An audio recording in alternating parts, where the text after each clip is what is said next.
Assalomu alaykum hurmatli qarindoshlar. Assalomu alaykum aziz Sharq Turkistonliklar. Germaniyaning Frankfurt shahrida 10-oyning 17-kuni Xitoy tajovuzchilarining vatanimiz Sharq Turkistonda yurgizayotgan qonli qirg'inchilikka qarshi keng ko'lamli norozilik namoyishi olib berildi. Aziz qarindoshlar, vatanimiz Sharq Turkiston Xitoy mustamlikasi ostiga tushib qolgan 60 yildan beri Sharq Turkiston xalqining har turli insoniy va qonuniy haq-huquqlari tartib elinib, insoniyat tarixida oz ko'riladigan milliy zulm va kamsitishga uchradi. Xitoylar xalqimizga o'ktamlik bilan muomala qilib, yer osti va yer usti boyliklarimizni talon-taroj qilgandan boshqa bir qator fashistik siyosatlarni qo'llanib, xalqimizni nodon va nomrod qoldirish suratini tizlatib, xalq ichida o'ttirib chiqqan norozilik kayfiyatlarini davlat terrorini ishga solib qonliq bostirdi. Bu yil Xitoyning Shaogan shahrida o'ttirib chiqqan qonliq voqeada 50 dan ortiq qarindoshimiz hayotidan ayrilgan bo'lib, yuzlagan qarindoshimiz temir kaltaklar bilan dumbalanib, palta va qilichlar bilan chanilib, ig'ir yaralandirildi. Jinoyatchilar jazolantirilmadi. Shuning bilan xalqimiz Urumchi qatorliq shaharlarda qo'zg'alib, tinch shaklda Xitoy hukumatidan haq va adolat talab qilgan bo'lsa-mu, Xitoy hukumati tomonidan qurolliq inkos qaytarilib, 3000 dan ortiq qarindoshimiz qonliq qirib tashlandi. 10 mingdan ortiq begunoh Uyg'ur turmalarga tashlangan edi. Xitoy hukumati yaqinqi kunlardan buyon 5-iyul voqeasiga bog'lab o'lim jazosiga hukm qilgan begunoh Uyg'urlarning soni 12 dan oshdi. Dünya Uyghur Qurultiyi ve Frankfurt Sharq Turkiston birligi tashkiloti hamkorlashib, Germaniyaning Frankfurt shahrida 10-oyning 17-kuni Xitoy tajovuzchilarining vatanimiz Sharq Turkistonda yurgizayotgan qonli qirg'inchilikka qarshi keng ko'lamli norozilik namoyishi olib berildi. Bu namoyishga Uyg'urlarning ma'naviy onasi, Dünya Uyghur Qurultiyining raisi hurmatli Robiya Qodir xonim qatnashdi.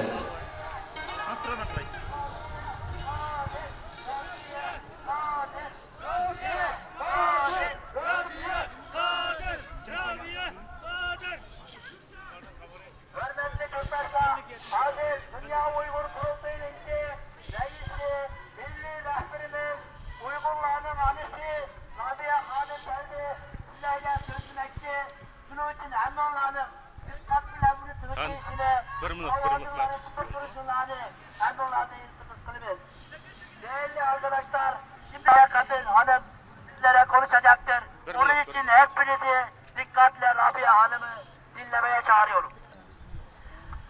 Barlı qarindoshlar, bugün hemminle japa tatip Mişege vatandagi turmida o'layotgan qarindoshlar uchun, turmida yetayotgan qarindoshlar uchun, aziz Sharq Turkiston vataninglar uchun uzun yo'llarni besib devlettin Xitoy elchixonasining oldiga bugun va tunugun bir kun o'lim jazosi hukm qilingan 6 qarindoshlar, bugun hukm qilingan 4-10 qarindoshlarning uchun namoyish qilib bu yerga to'plashdinglar.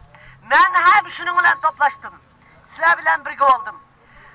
Aziz qarindoshlar, biz butun dunyoning ham yeridan turk qarindoshlarimiz, Qozoq, Qirg'iz, O'zbek, Tatar hamma Turkiy qarindoshlarimiz va butun dunyodagi demokratiyani xohlaydigan Germaniya, G'arb dunyosidagi barliq bizning qo'llovchilarimiz bilan biz bu yerga to'plashib, vatanning ichida turmida yetayotgan, vatanning ichida turmida azob chekayotgan, vatanning ichida nohaq o'ldirilayotgan, Xitoy so'yqirib qilayotgan qarindoshlarimizga oldi bilan motam tutamiz. Ve ularning turmidan pat fursat yaqin soatda ozod bo'lishi uchun butun dunyoga ve bizning xalqimizga yordam qilish uchun murojaat e'lon qilamiz. Ve Xitoy hukumatining bizning turmida tutayotgan, gunohsiz namoyishga qatnashgan, o'zining erkinligi uchun kurash qilayotgan xalqimizni, so'lib qarindoshlarimizni qo'yib berishini qat'iy talab qilamiz. Xitoy hukumatining gunohsiz qarindoshlarimizga o'lim jazosi hukm qilganligiga qat'iy norozilik bildiramiz, qarshi ko'kitimiz va nafrat etimiz. Qat'iy ularning o'lim jazosini bekor qilishni Xitoy hukumati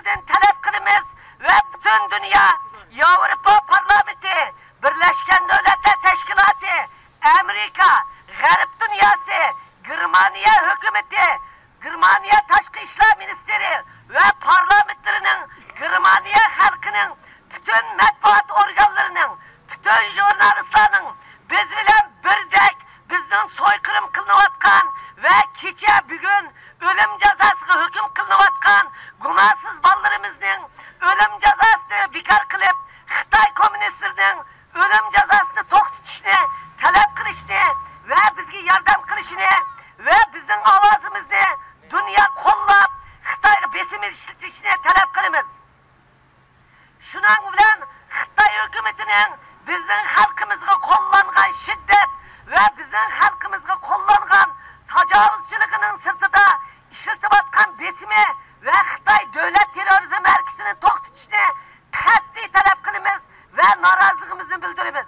Shuning bilan birga vatanning ichi teshidagi barliq Turkiya qarindoshlarimiz, barliq Uyg'ur qarindoshlarimiz shuni xotirjam bo'linglarki, Xitoy hukumati, Xitoy kommunistlari Uyg'ur xalqini, Uyg'ur turklarini qat'iy qilib tugatanmaydi.